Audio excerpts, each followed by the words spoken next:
நீ என்ன தப்பு பண்ண?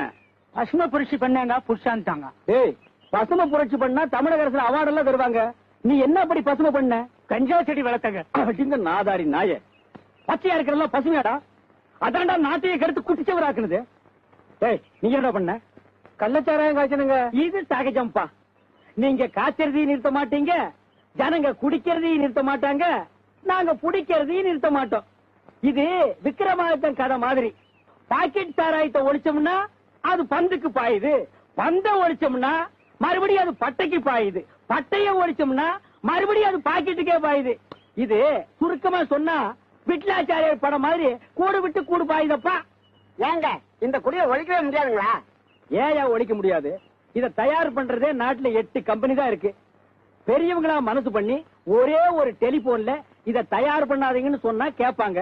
அதை விட்டுட்டு 80 கோடி ஜனங்க கட்டி தனித்தனியா போய் நீங்க குடிக்காதீங்க தப்புங்க, நீங்க குடிக்காதீங்க தப்புங்க, நீங்க குடிக்காதீங்க தப்புங்கன்னா எவையா கேட்பான்?